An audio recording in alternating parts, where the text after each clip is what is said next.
Yo, welcome to another edition of Under Review, man. I got my guy Bryan with me, man. What's up, Bryan? What's going on, fam? How you been, bro? I'm good, man. How you doing? Can't complain at all, man.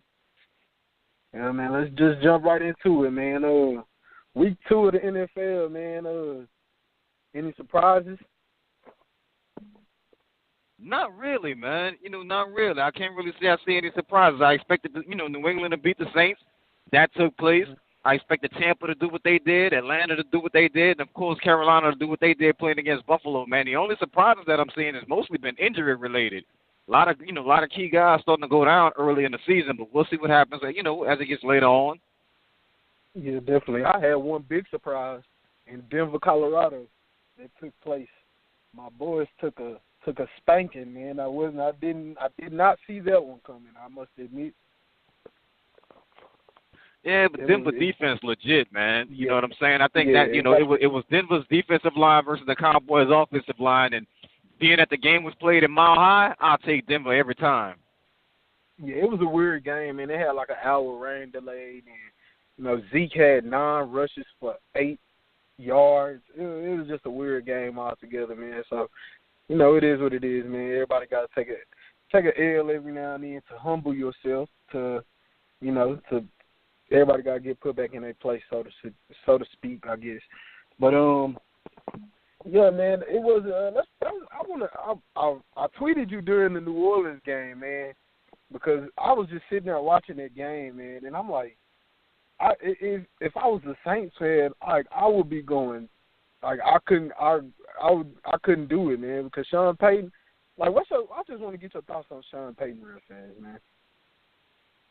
I think Sean Payton is a really, really good offensive coach. I think the problem comes in is that Sean Payton needs to find someone that's just like him on the defensive end. When Sean Payton has a good defensive coordinator, the Saints are a winning team. When Sean Payton has a mediocre to a bad defensive coordinator, 7-9 is what you get from him. And that's basically what it's been. He's basically a 500 coach without Greg Williams. Greg Williams was the best defensive coordinator he had.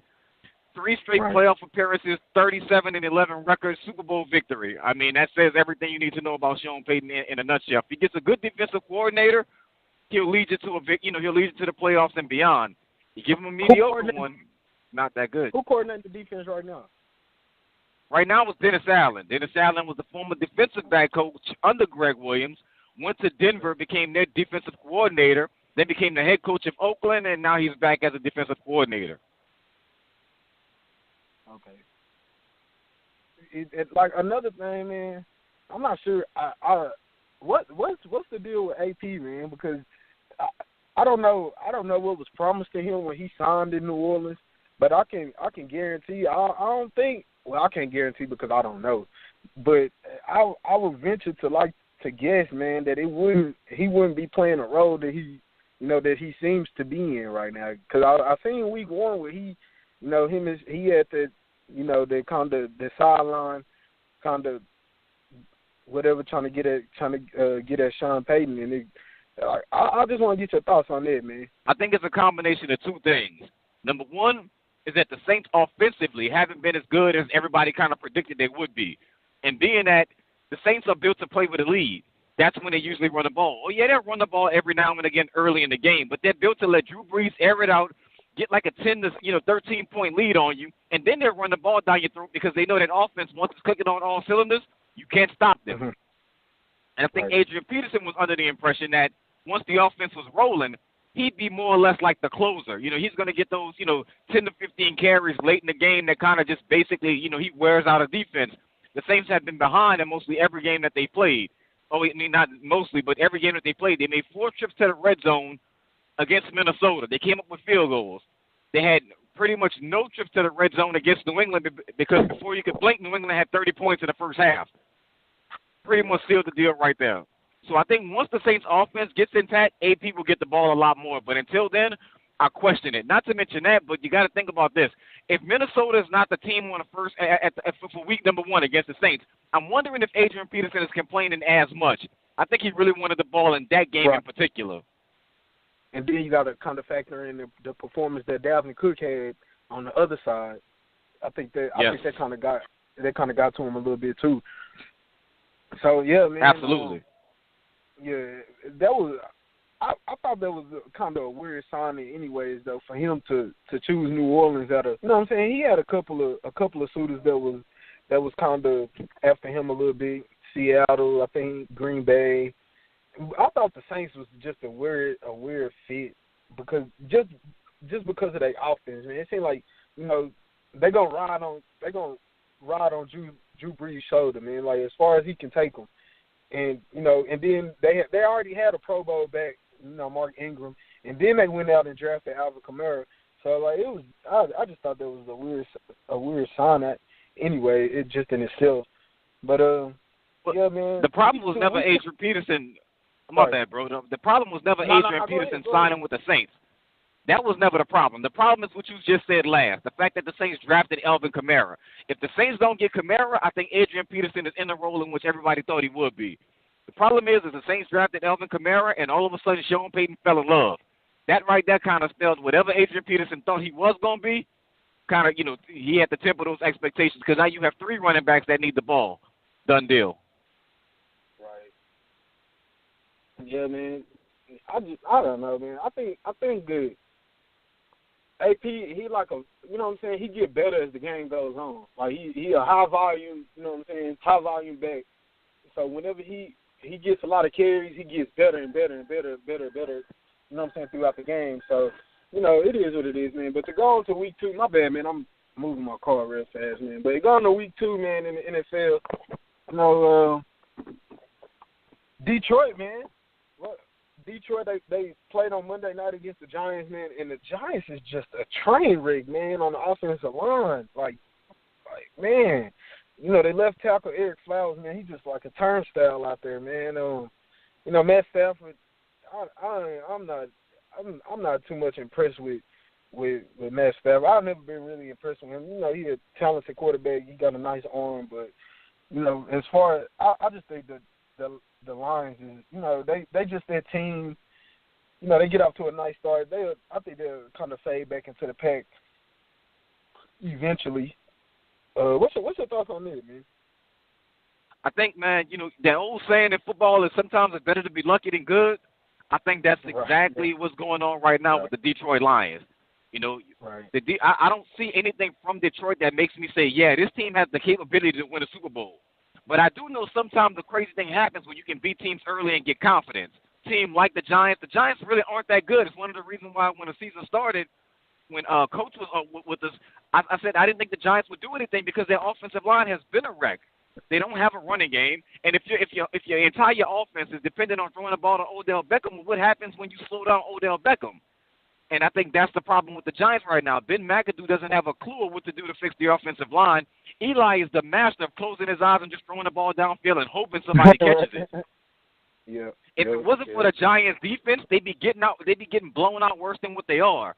So personally, I think the Giants are exactly who we thought. You know, they are who they are, man. You know, there's nothing to it. The Giants are going to be just like this. They're going to flounder around and be maybe a 4-12, 5-11 type of team because that offensive line is just absolutely awful.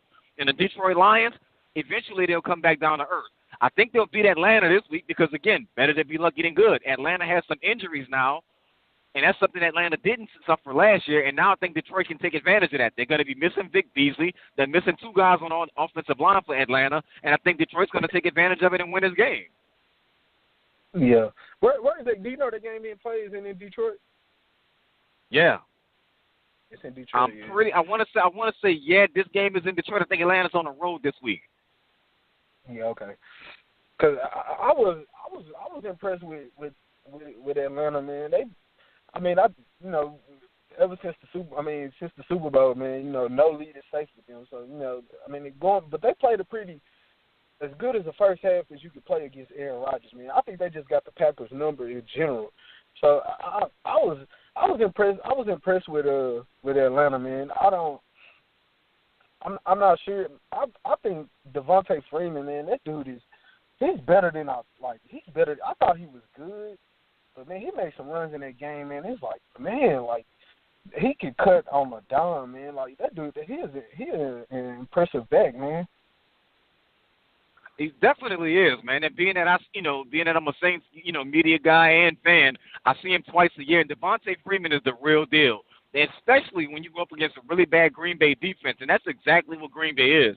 Green Bay is all offense, no defense. The surprising thing was Atlanta slowing down Aaron Rodgers to the point in which they did. But again, Atlanta's they're gonna show what they're worth now, because Atlanta again was one of the healthiest teams in the NFL last year.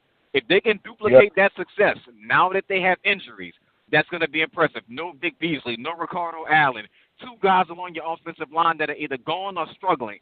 Now we get to see who Atlanta is. Yeah, definitely. I definitely agree, man. Heading into week 3, man, what got your eye going into week 3? Man, there's a lot out there. I mean, it's starting with some of the bigger matchups, coming into the week, bro. I definitely want to see if your Cowboys can rebound. That's one of the biggest things for me. I want to see what's going on with Cincinnati, because there's a lot of clamoring going on right now about whether or not the Bengals should bring in Colin Kaepernick. And if they do, I think that's a huge thing for the Cincinnati Bengals, especially because, Marvin Lewis is, publicly supporting Andy Dalton. But when the locker room is saying we need help, that's a huge thing right there. Yeah, man, the Bengals, I'm really intrigued by some of these bigger matchups. Yeah, man, the Bengals, man, man, I don't even think they scored a touchdown yet. I don't think they scored a touchdown through 2 games, man. They man, I don't even know what to say about the Bengals right now, man. I think Marvin Lewis, man, I just don't even understand how he still has a job. That is one of the most baffling situations. I think he's been there 14 years, 15. He's been there a while, man, and he hasn't won a playoff game yet. Like, man, that is. Yeah. And I'm all for black coaches keeping a job and doing whatever. But man, come on, man, that's pretty bad. But yeah, man, I'm definitely interested to see what the Cowboys gonna do, man, because the thing that I think that came back and bit them, man. They only had four healthy cornerbacks going into the game. So and through the first quarter, I mean, one of them was a rookie. They were starting a rookie on one side, then Nolan Carroll was starting on the other side, and he's just bad and just a horrible cornerback. And then they had another rookie playing in the slot, and he didn't even practice none through training camp. This was really his first week of practice. And after the first quarter, they was down to 2 healthy cornerbacks. Against Emmanuel Sanders, Darius Thomas. So I think he gets Kendrick back this week, man. But he's gonna be playing with some type of cast on his arm. So man, the good thing is, Carson Palmer seemed like he father time and done caught up with him. So this should be, a bounce back game to some sort, to where they can, establish a run game and kind of feature, come back